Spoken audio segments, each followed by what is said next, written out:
Bonjour, j'espère que vous allez bien. Bienvenue sur ma chaîne PND Business, PND Fashion. Alors, comme promis la dernière fois, j'avais dit que je parlerais des étudiants. Et notamment les étudiants qui viennent des États tiers. Donc, les étudiants qui viennent des pays d'Afrique, qui viennent d'Amérique du Sud, par exemple. En fait, les étudiants qui viennent des pays qui n'appartiennent pas à l'Union européenne. C'est de ça que je vais vous parler aujourd'hui. J'espère que vous allez bien. Alors, lors de ma précédente vidéo, je vous avais dit qu'en Suisse, c'était bientôt la rentrée académique. Et d'ailleurs, maintenant, c'est la rentrée scolaire qui a déjà été faite. Voilà. Alors, si vous faites partie des chanceux, de ces futurs étudiants en Suisse qui ont obtenu leur visa Schengen afin de venir étudier dans une des centaines, je dirais, pas des centaines en tout cas, parmi les 50 voire plus hautes écoles, universités, écoles spécialisées en Suisse, alors je vous dis bravo et bienvenue en Suisse en tout cas. Alors, comment ça se passe la vie d'un étudiant en Suisse? C'est de ça que je vais vous parler maintenant.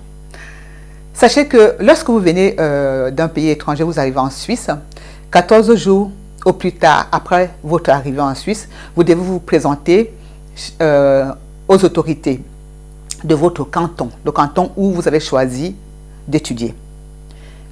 Donc, vous irez auprès de ces autorités demander votre permis B pour étudiant.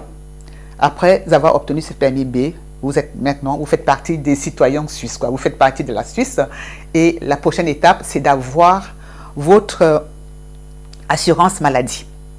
Je vous ai expliqué la dernière fois que l'assurance maladie, c'est une des choses qui est obligatoire en Suisse. Toute personne qui habite en Suisse doit conclure une assurance maladie. Donc, une assurance maladie et accident dans votre cas. Donc, du coup, vous devez conclure une assurance, je me répète, et ce ne sera pas difficile en tout cas d'en trouver parce que vous serez guidé par le service social de votre université. Et des assurances, enfin des assureurs, il y en a beaucoup en Suisse. C'est connu pour les banques et les assurances, donc vous serez bien déguillé. Alors, une fois que vous avez votre assurance, maintenant il s'agit de se loger. Et évidemment, le logement, vous l'avez trouvé bien avant d'arriver ici en Suisse, parce que maintenant, ça fait partie des obligations. Trouver un logement en Suisse fait partie des obligations inscrites dans le processus pour venir étudier en Suisse. C'est difficile, j'ai pas mal d'échos, surtout concernant les étudiants qui viennent d'Afrique, qui veulent venir étudier en Suisse. Pour trouver un logement étant en Afrique, c'est vraiment pas évident. Même comme de nos jours, j'ai dit que les étudiants d'aujourd'hui ont de la chance de chercher les informations parce qu'il y a Internet. Avec Internet, on arrive à joindre le monde entier, on arrive à voir les informations d'un claquement de doigts. C'est juste un avantage fou, quoi. Mais en matière de recherche de logement, il vaut mieux quand même être souvent sur place pour trouver un logement. Mais bon, comme ça fait partie des conditions, vous devez vous y plier, quoi. Voilà. Donc, du coup, vous allez dans votre logement et évidemment, le loyer est à payer. Il y a aussi les charges.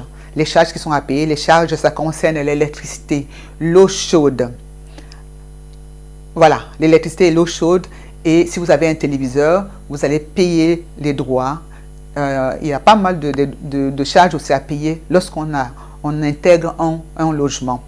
Et j'espère pour vous que vous avez choisi une ville où les loyers sont beaucoup moins chers. Parce que pour les futurs étudiants, si je dois vous conseiller quelque chose, c'est de viser les villes où les loyers sont beaucoup moins chers. Ne visez pas Genève, Lausanne ou Zurich, ou Bâle ou Berne, parce que là-bas, les loyers sont vraiment chers. Je vous conseille plutôt d'aller vers Fribourg, Neuchâtel. Lausanne, ça va encore, mais à Genève, c'est vraiment très difficile de trouver un appartement et les loyers ne sont pas aussi donnés. Voilà. Côté logement, ce que à quoi vous devez vous attendre en fait. En ce qui concerne maintenant l'alimentation, vous savez qu'en ce moment, c'est l'inflation. Depuis la guerre en Ukraine, c'est l'inflation. Donc, pour s'alimenter, s'habiller, payer les transports publics, parce que si vous devez aller d'un point A à un point B, vous avez besoin de prendre les transports publics aussi. Donc, tout ça, vous devez payer par année. ça fait quand même gonfler le budget. Donc, vous savez déjà ce qui vous attend sur le plan des dépenses en fait domestiques, quoi, des dépenses de tous les jours de chaque être humain en Suisse. Donc, d'un étudiant évidemment. Et il y a les loisirs qu'il ne faut pas oublier parce que vous serez aussi appelé à voyager, peut-être faire des voyages d'études, sortir avec des amis et tout ça. Il faut faire entrer ça dans le budget également. Et je sais que ça peut être lourd, c'est très lourd en ce moment en tout cas parce qu'avec l'inflation, comme je me répète, ce n'est pas évident. Mais vous avez quand même la possibilité de travailler en Suisse en tant qu'étudiant. Il y a des cantons ou des universités qui permettent à leurs étudiants de travailler au premier semestre dès leur arrivée en Suisse. Il y a d'autres qui ne le permettent malheureusement pas. Donc, renseignez-vous très bien auprès de vos universités avant de vous inscrire. Il faut chercher à savoir si vous avez le droit de travailler ou pas dès le premier semestre. Parce que ici, en fait, les inscriptions dans les universités ne se font pas de manière uniforme. Ce n'est pas dans toute la Suisse pareil. Chaque université a sa manière de fonctionner. Chaque canton aussi a sa manière de fonctionner. Et puis, les étudiants étrangers ont des conditions à remplir. Alors que les étudiants qui viennent de l'Union européenne, c'est d'autres conditions également. Renseignez-vous très bien avant de vous engager pour venir étudier en Suisse par rapport au droit du travail, quand est-ce que vous pouvez travailler, etc. Voilà. Alors, autre chose. Là, je ne vous apprends rien, hein, puisque vous avez fait le processus, vous savez, vous êtes renseigné par rapport à l'écolage, comment coûte un semestre et tout ça. Sachez que d'une université à l'autre, et surtout d'une spécialisation d'études à l'autre, ça peut coûter cher. Et là aussi, on fait une différenciation entre les étudiants qui viennent de l'Union européenne et les étudiants qui viennent d'Afrique, enfin, les étudiants internationaux, on les appelle comme ça. Les frais d'écolage, les frais d'université, les frais d'inscription peuvent varier d'une personne à l'autre.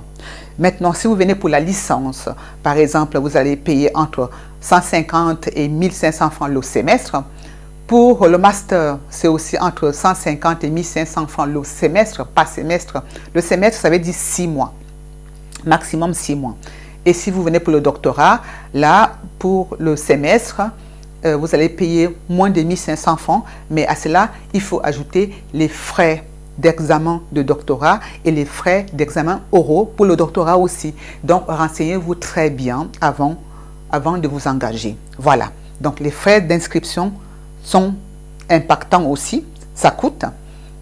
Et le loyer, l'assurance maladie,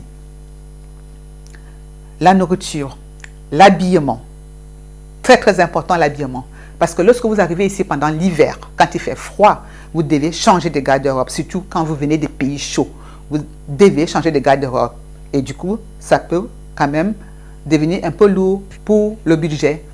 C'est très important. Mais en tout cas, on a le choix.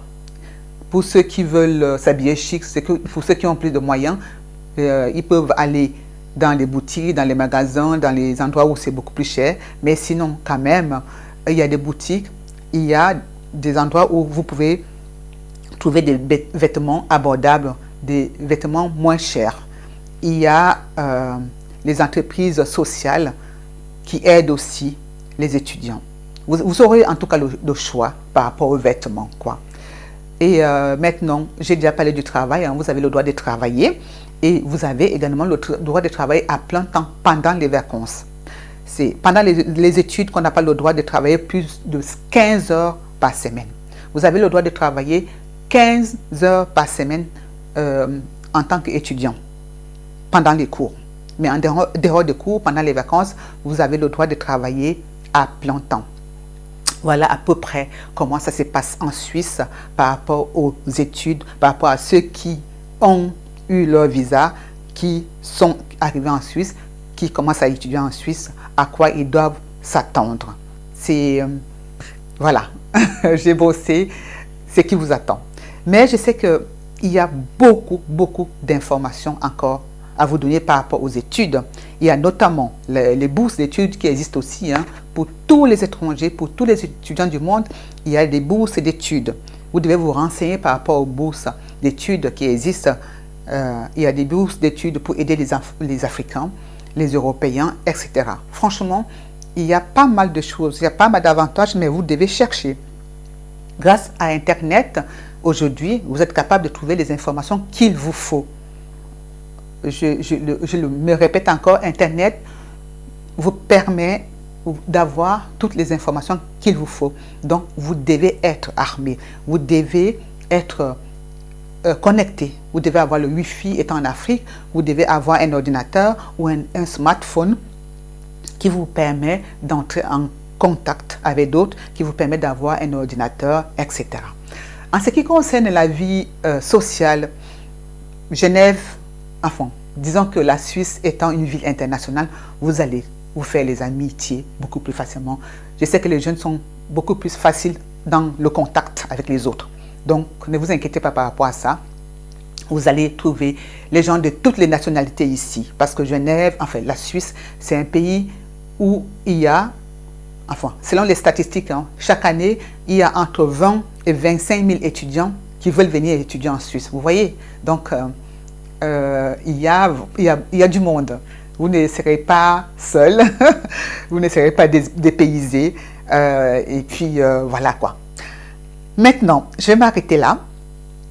J'espère que ça a été clair hein, pour les futurs étudiants en Suisse.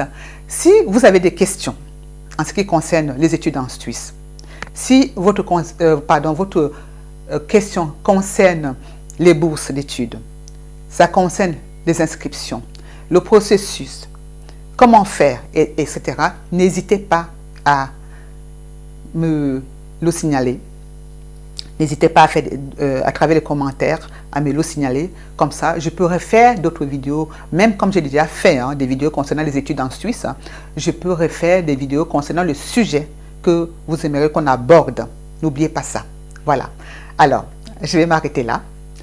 Et je souhaite bonne chance, en tout cas, aux futurs étudiants qui vont bientôt arriver en Suisse, parce que c'est bientôt la rentrée académique. Et je vous souhaite beaucoup de courage et surtout une belle réussite. Voilà. Alors, n'oubliez pas de liker, de vous abonner, de partager mes vidéos. On se retrouve très bientôt. Prenez soin de vous. Bye bye.